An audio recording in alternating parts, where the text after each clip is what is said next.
우리가 이 고가의 가전 제품들을 이제 사용하면 대부분 안에 이제 이것이 있습니다. 이게 뭐죠?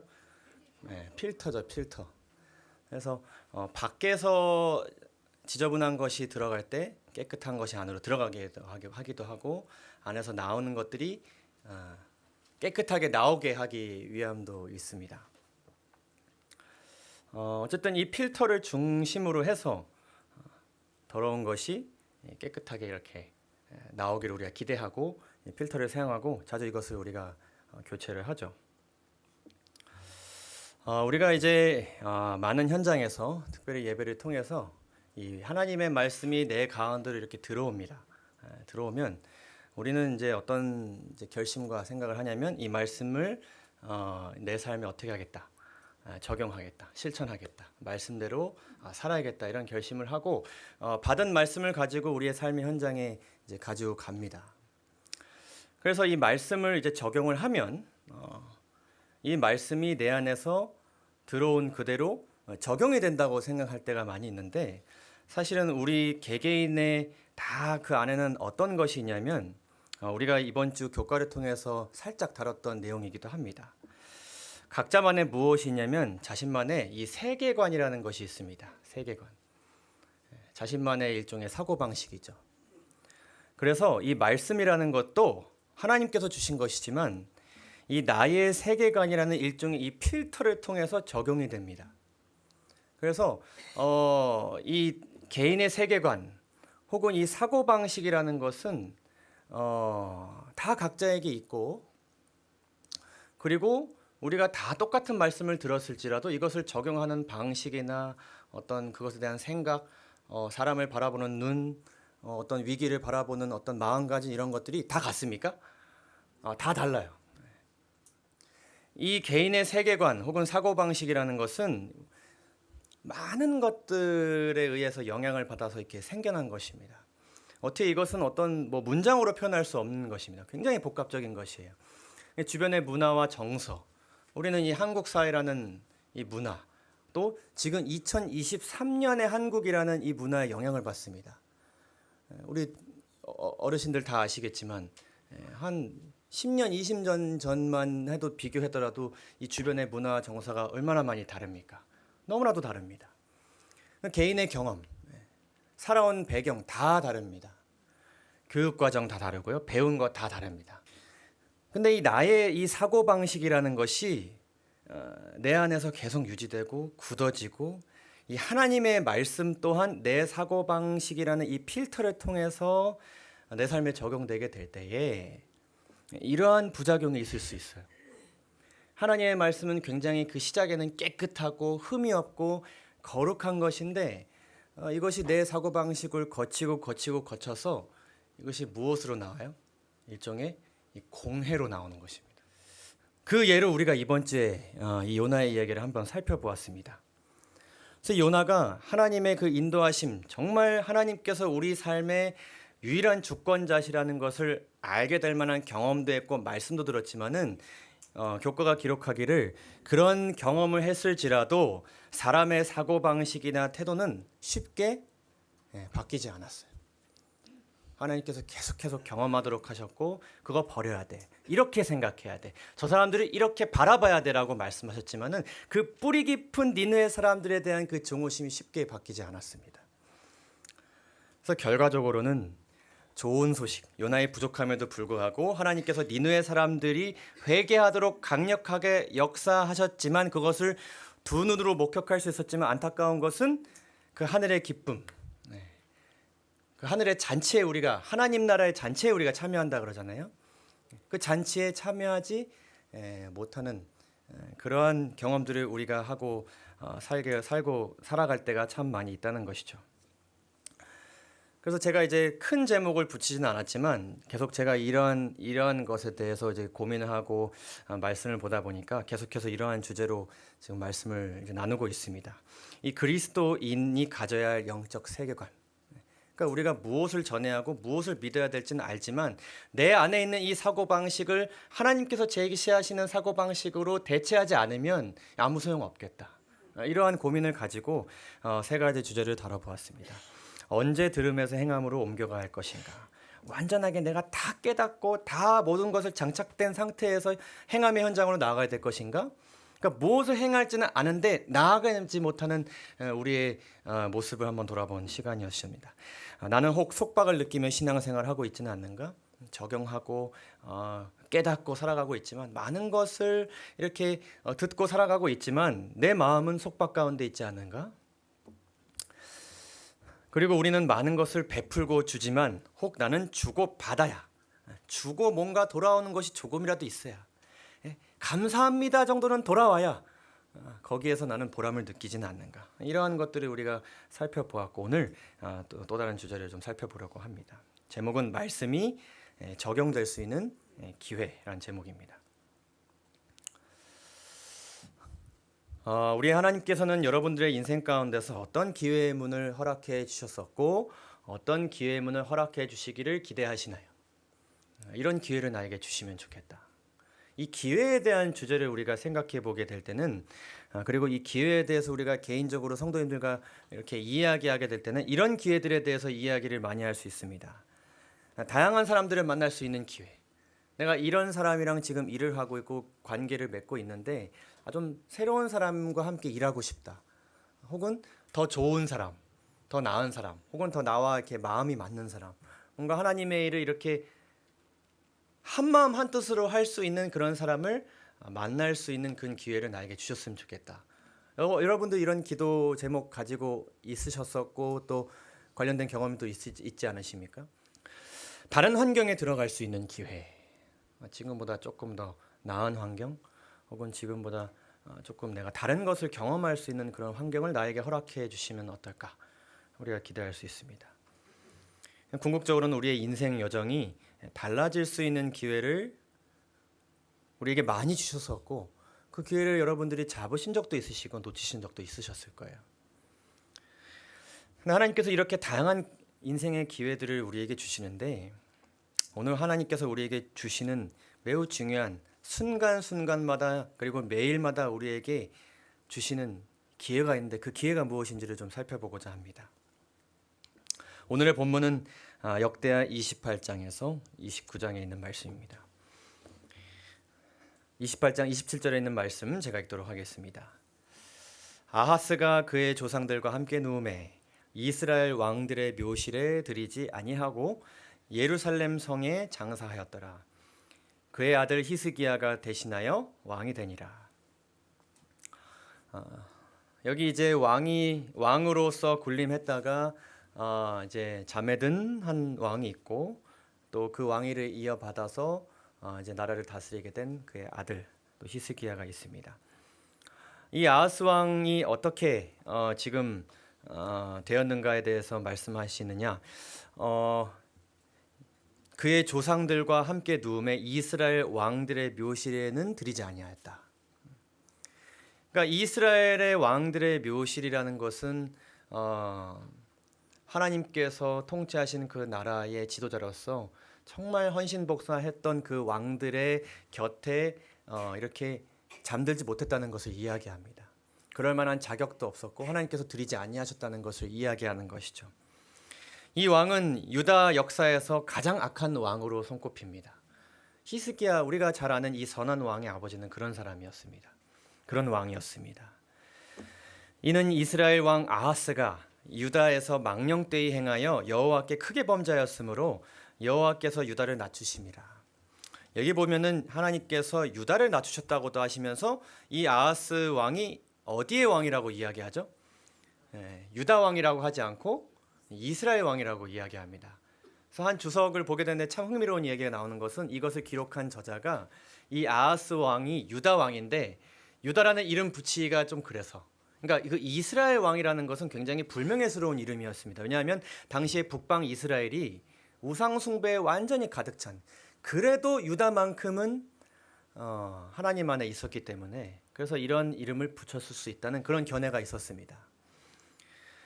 근데 그렇게 이 왕이 정말 많은 악을 행하여서 하나님께서 이 유다를 낮추시고 낮추셔야 할 그러한 일들이 계속해서 있었던 것이죠.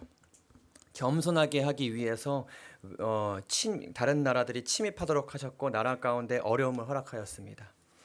근데 이 왕이 어떠한 범죄를 저질렀느냐? 여러 가지를 저질렀고 당연히 우상 숭배를 했지만 어떤 우상 숭배의 그런 풍습까지 그가 자행했냐면은 이방 사람들의 가증한 일을 본받아서 누구를 불살랐다고요?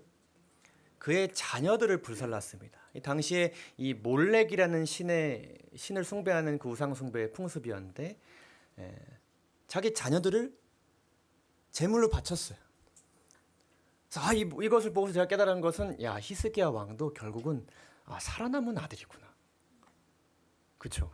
히스기야 왕도 죽을 수 있었을 것입니다. 눈밖에 나거나 조금 마음에 안 드는 어떤 세력의 아들이었다면은 히스기야 왕도 어렸을 때 이런 제물로 바쳐질 수 있었겠다. 어떻게 이럴 수 있을까요? 이 왕이 이 제정신이 아닌 것을 넘어서 어떻게 하나님께서 세우신 그 나라의 왕이 우상 숭배에 빠졌을 뿐만 아니라 자신의 그 사랑하는 자녀, 진짜 하나님의 자녀를 그리고 이후에 이 나라를 이끌어가는 데 있어서 지도자로서 부름을 받을 수 있는 그의 자녀들이 어떻게 이렇게 끔찍한 일을 저지를 수 있을까? 그럼에도 불구하고 하나님께서는 기회를 주셨습니다. 곤고한 날을 주셨습니다. 나라가 어려움에 빠지고 왕이 하려고 하는 것, 하고 싶은 것 하나도 이루어지지 않는 어려움을 허락하였습니다. 근데 그때 이아하스 왕이 결심하기로는 역시 하나님을 경배하는 것은 아무런 의미가 없구나. 그나마 가지고 있었던 성전 기물들, 이아하스 왕이 어떻게 하냐면 그는 곤고할 때에 이전보다 더욱 여호와께 범죄하여서 하나님의 전의 기구들을 모아서 그것들을 어떻게 했다고요? 부숴버리고 하나님의 전 문들을 닫고, 이것은 무엇인가 하면 우상 숭배가 있었더라도 성전의 문만큼은 열려 있었습니다. 소수라도 들어가서 예배를 드릴 수 있었습니다. 내가 하나님과 멀어진 삶을 살았을지라도 내 방 한켠에는 예언의 신과 성경책은 있었습니다. 근데 인생의 어려움이 계속되니까 그냥 이 자체를 없애버린 것이죠. 치워버려야겠다. 그런 환경에서 자라난 히스기야. 이 절망적인 상황을 그는 어떻게 바라보고 그가 왕위에 올랐을 때 그는 어떻게 해야 했을까? 선지자왕은 이렇게 기록합니다. 왕위에 오른 히스기야는 북방 왕국에 덮쳐오는 운명에서 유다를 구원하기 위하여 자신의 힘으로 할 수 있는 모든 일을 하기로 결심하였다. 그러면서 기록하기를 히스기야는 위기의 때에 무엇을 이용할 줄 아는 사람이었다? 기회를 이용할 줄 아는 사람이었다. 그는 이 절망스러운 상황을 보면서 유다는 끝났다. 이런 상황 가서 내가 왕위에 올라봤자 내가 무엇을 할 수 있을까? 한두 번 고쳐가지고 매주 이렇게 설교한다고 될 일이 아니죠. 어느 것부터 고쳐야 할지 막막한 이 상황 가운데 히스기야는 이때를 기회를 이용할 대로 보았다는 것입니다. 내가 할 수 있는 모든 것을 다 하겠다라는 결심과 함께요. 그래서 그는 왕위에 오르자마자 계획하고 실행하기 시작했다. 29장을 보시면 히스기야가 이렇게 이야기합니다.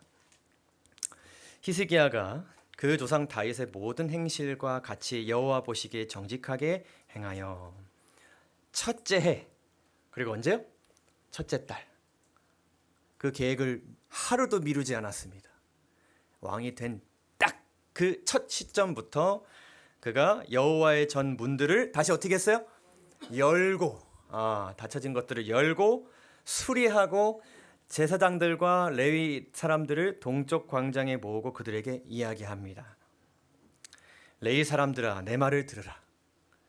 이제 너희는 성결하게 하고 또 너희 조상들의 하나님 여호와의 전을 성결하게 하여 그 더러운 것들을 성소에서 없애라.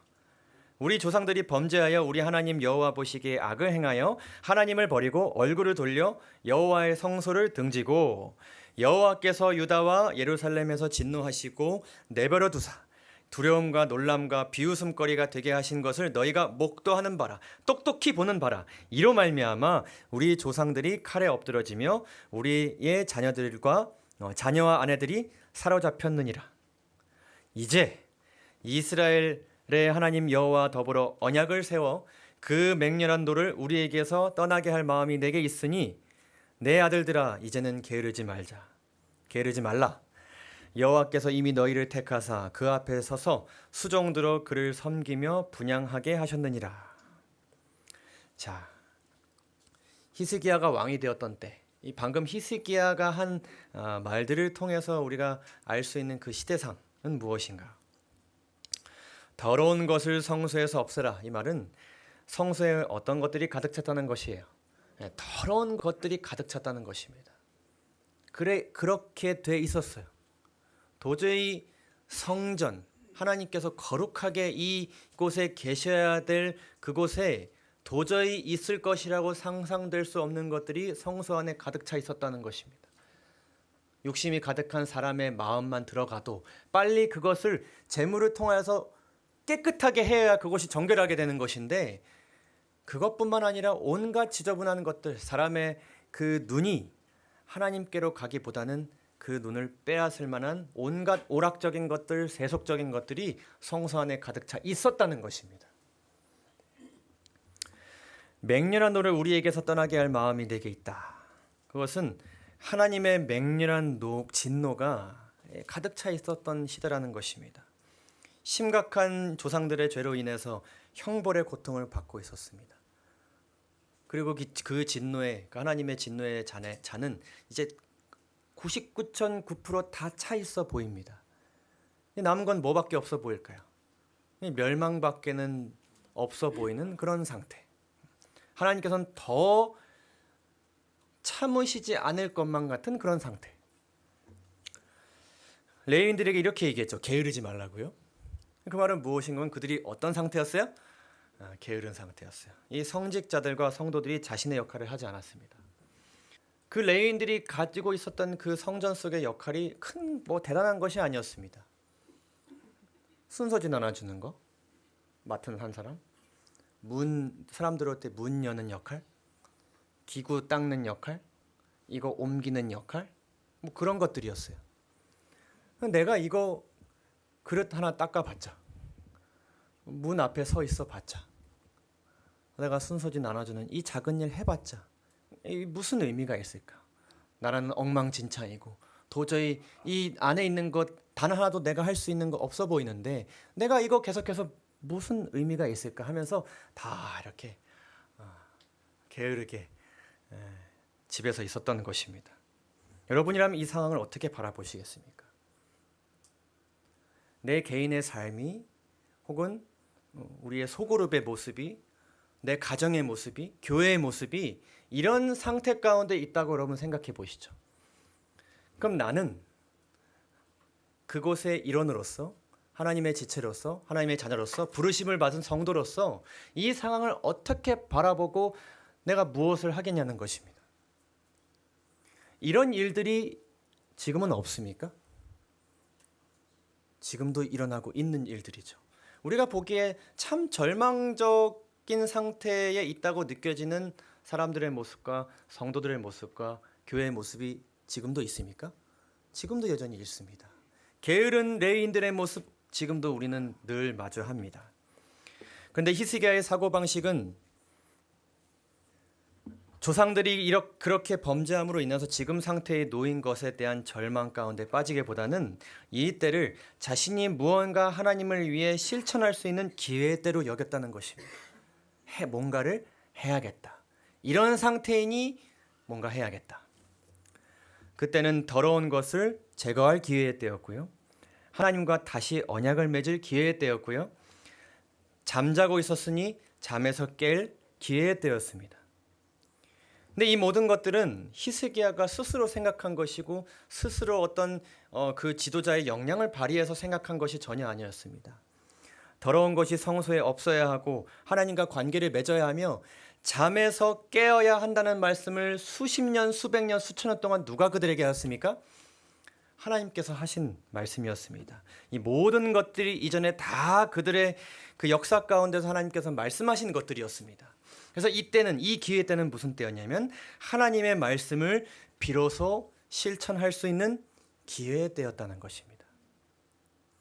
더러운 상태에 놓여져 있었으니 더러운 것을 제거하라는 말씀을 실천할 수 있는 기회의 때였던 것입니다. 게으르지 말라는 말씀을 들었으나 게으르지 않았었지만 게으름에 놓여지게 되었으니 게으르지 말라는 말씀을 실천할 수 있는 기회의 때였습니다.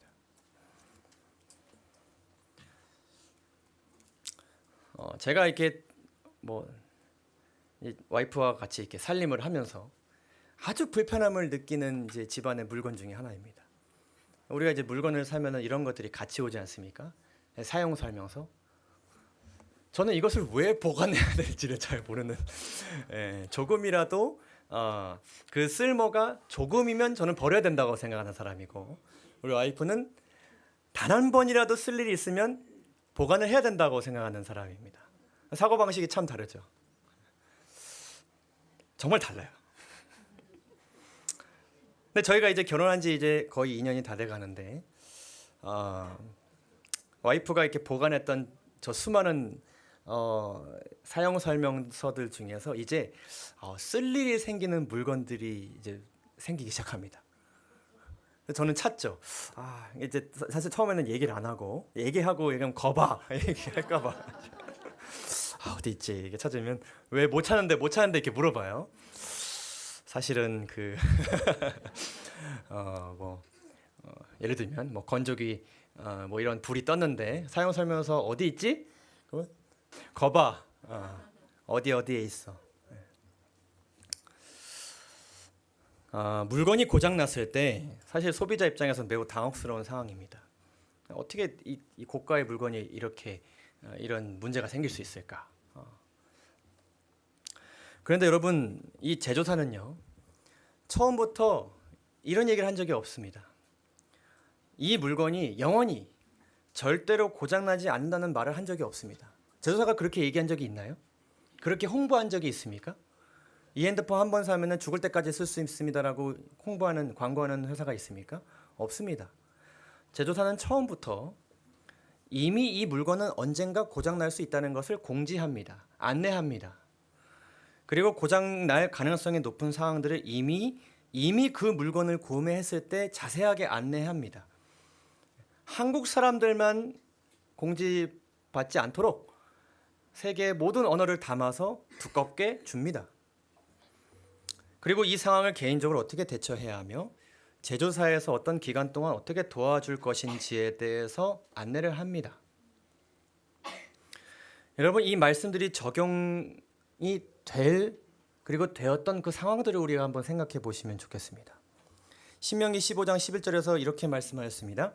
내가 내게 명령하여 이르노니 너는 반드시 내 땅 안에 내 형제 중 곤란한 자와 궁핍한 자에게 내 손을 펼칠지라. 이것은 어떤 가능성을 내비치는 것이에요? 내 형제, 내가 사랑하는 형제 중에 곤란한 상황에 빠지는 그런 형제들이 있을 수 있다.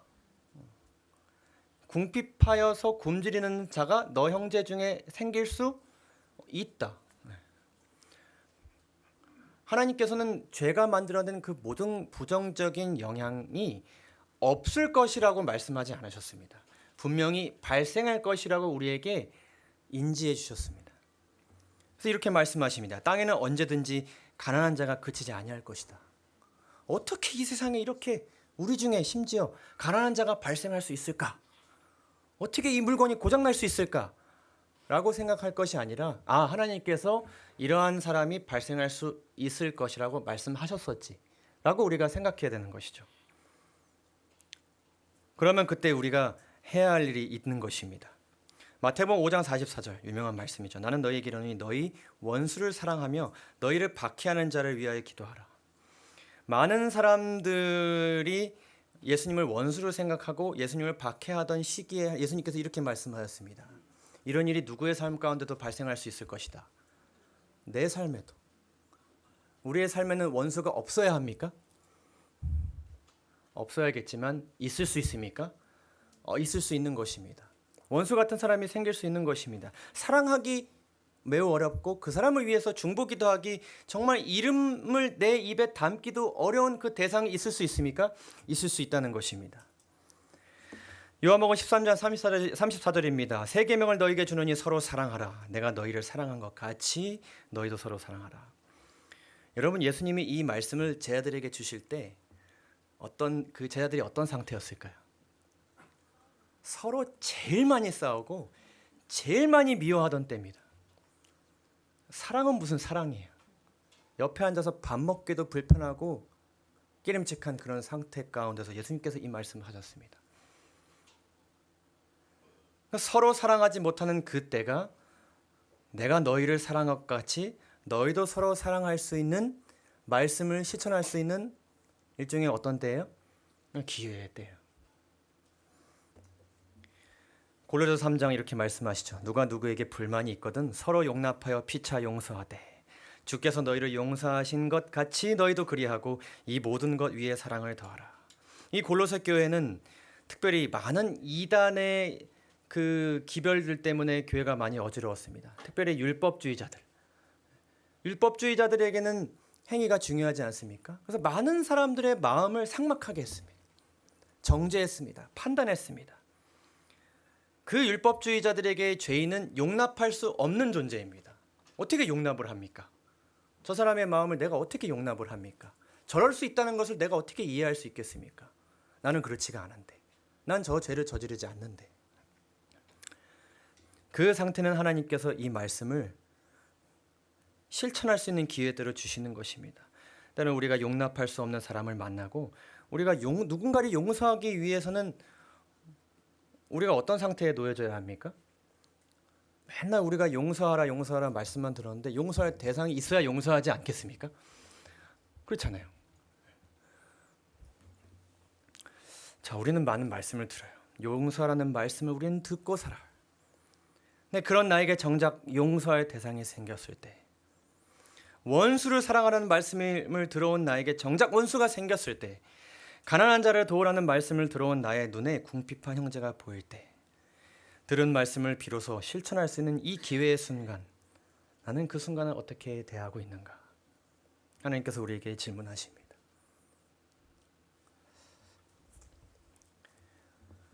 미리 훈련시키셨고 이 말씀, 이러한 일이 있을 것이다. 그러니 이 말씀을 생각하고 의지하라. 어제 우리 전도사님께서 말씀하신 것처럼 풍랑이 올 때 우리가 어떻게 해야 될지를 배웠지 않습니까?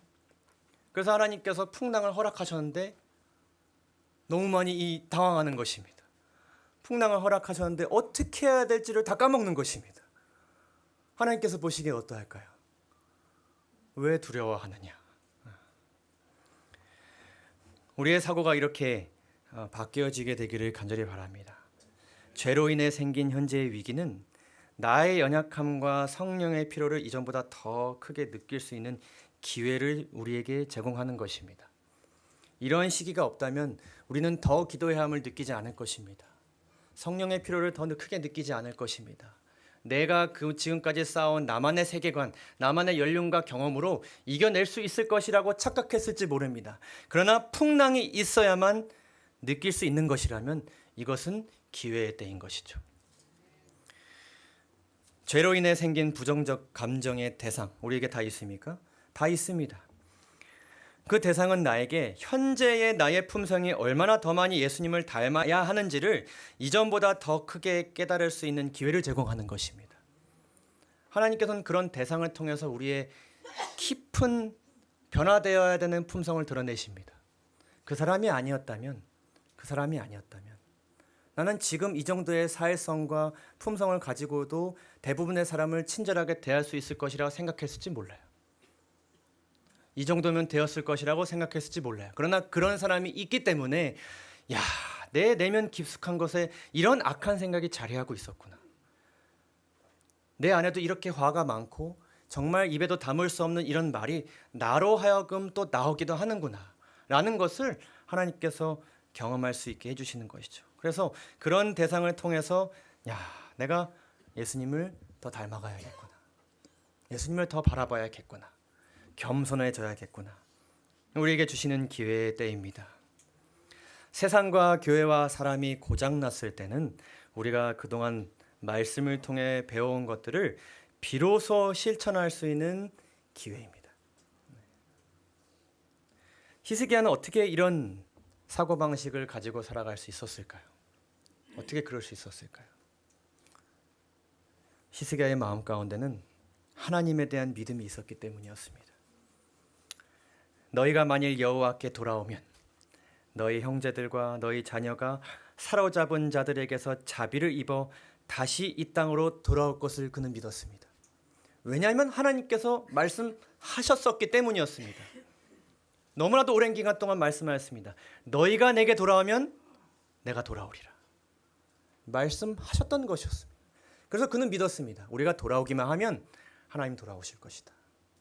너희 하나님 여호와는 어떤 분이시기 때문에 은혜로우시고 자비하신 분이시기 때문에 지금 우리가 눈에 보이는 이 더러운 것이 성전에 가득한 상태일지라도 우리가 돌아오면 하나님 그것을 용서해 주실 것이기 때문에 너희가 그에게로 돌아오면 그의 얼굴을 너희에게서 돌이키지 아니하실 것이다.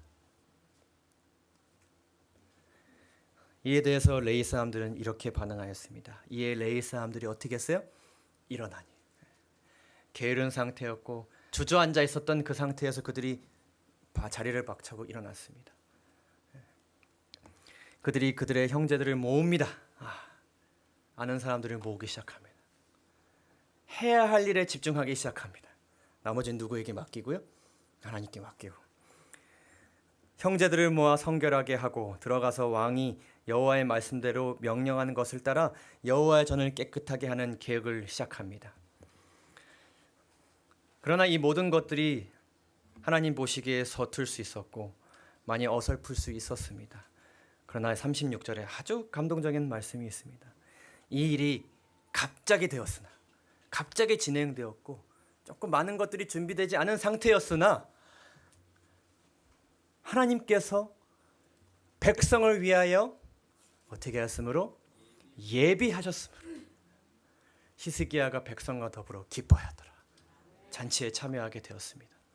하나님께서 이 모든 과정을 그들이 모르는 상태에서 예비하고 계셨고 그들 하나 그릇 닦고 다시 그 기물들 갖다 놓고 문을 여는 것 그 하나마저도 하나님께서 그들을 위하여 예비하신 것이었습니다. 그러나 개혁이 이루어지고도 여러 가지 위기는 계속되었습니다. 우리의 삶이 계속되는 것처럼 말이죠. 아수르 왕이 또 쳐들어옵니다. 이 제국의 왕 사네립이 온갖 술수를 써서 그들의 마음을 다시 한번 무너뜨리려고 노력을 합니다. 이 아수르의 제국의 그 무자비함에 대해서 우리가 이번 주부터 살펴보았지만 이 아수르 제국의 아주 큰 특성이 무엇인가 아주 교활했습니다. 이들은 그냥 무력으로만 모두를 다 이렇게 쓰러뜨리는 것이 아니라 여러 가지 권모술수를 통해서 내부적으로 그들의 정신이 무너지도록 하였습니다. 사네립이 편지를 씁니다. 이스라엘 하나님 여호와를 욕하고 비방하여 이릅니다. 모든 나라의 신들이 그들의 백성을 내 손에서 구원하여 내지 못한 것 같이 히스기야의 신들도 그의 백성을 내 손에서 구원하여 내지 못할 것이다. 너희들이 성전 깨끗하게 하고 나름 성결하게 하는 그런 대단한 개혁을 했을지 몰라도 그 힘으로 나를 이길 수는 없어라고 이야기하는 것이죠. 그들이 예루살렘의 하나님을 비방하기를 사람의 손으로 지은 세상 사람들의 신들을 비방하듯 하였더라. 자, 이때는 어떤 기회의 때일까요? 무엇을 해야 할 기회의 때일까요? 뭘 해야 될까요? 기도해야죠. 히스기야 왕이 아모스의 아들 선지자 이사야와 더불어 하늘을 향하여 부르짖어 기도하였습니다. 그랬더니 여호와께서 누구를 보내세요? 천사 몇 명이요? 한 명 보내십니다. 한 명. 딱 한 명. 회의를 하셨을 것 같아요. 이런 기도가 올라왔는데 우리가 어떻게 대처할 것인가? 대군을 이끌어갈 것인가? 하나님, 한 명이면 충분하지 않을까요? 그래, 사내립 정도, 천사 한 명이면 충분하지. 여호와께서 한 천사를 보내어 아수르 왕의 진영의 모든 큰 용사와 대장과 지휘관들을 멸하신지라. 결국 기회를 활용한 그들의 작은 헌신을 통하여서 하나님께서는 그들의 삶을 변화시켜 주셨고 궁극적으로 하나님의 이름을 높이셨습니다. 세상의 모든 사람들이 사내립 왕을 무찌른 유다 제국을 함부로 생각하지 못할 것입니다. 가랴봄 교회에 이렇게 기록합니다. 주님께서는 오직 당신의 거룩한 능력만이 사단에 작용하는 세력을 반격할 수 있는 그런 형편에까지 문제들이 진전될 때에 개입하실 것이다. 하나님께서는 당신의 백성들이 가장 심각한 위험에 처하여 도저히 사단의 능력에 대항하여 설 수 없는 듯이 보일 때, 그때 저들을 위하여 역사하실 것이다. 네, 이것은 누구에게도 기회예요? 인간의 궁지는 하나님에게도 기회입니다. 하나님의 영광을 드러낼 수 있는 기회입니다. 야, 저 절망적인 상태, 저런 사람이, 저런 가정이, 저런 교회가 뭐 했길래 저렇게 회복될 수 있었을까? 깨끗해질 수 있었을까? 다시 열정을 가질 수 있었을까? 다시 서로가 서로를 용서함으로써 행복하게 되었을 수 있었을까? 어떻게 다시 하나가 되었을 수 있었을까? 오늘 말씀을 마치면서 우리 마음 가운데 하나님께서 이렇게 말씀하십니다. 하나님께서 나와 우리에게 허락하신 기회, 그동안 나에게 주신 말씀을 비로소 내 삶에 적용할 수 있는 그 기회를 주님을 굳게 붙잡음으로 놓치지 않게 되시기를 간절히 바랍니다. 간절히 바랍니다. 이러한 사고방식을 제가 가지지 않았을 때, 혹은 이러한 사고방식을 가지기 위해서 말씀을 보지 않을 때는 제 마음 가운데 어떤 시험이 있냐면요, 자꾸 제 스스로 저의 가지고 있는 어떤 역량과 실력을 증명하기 위해서 노력하는 제 자신을 발견할 때가 있습니다. 그러나 제가 당하는 모든 이 상황들과 사람을 만나는 그런 순간들을 하나님께서 나에게 말씀을 실천할 수 있는 기회로 이렇게 바라보게 되었을 때 그저 뭐만 남게 되냐면 지나온 상황은 나로 하여금 무언가 배울 수 있는 교훈만 남을 뿐입니다. 그 다음 기회는 뭘 하면 돼요? 그때 배운 하나님께서 주신 교훈을 실천할 수 있는 기회를 주신다면 그 기회에 실천하면 되는 것이죠. 그러니 이 신앙생활이 점점 어디를 바라보냐면 앞을 바라보게 됩니다. 내가 지금 무엇을 할 수 있을까? 이 사람을 내가 무엇을 해야 되는가?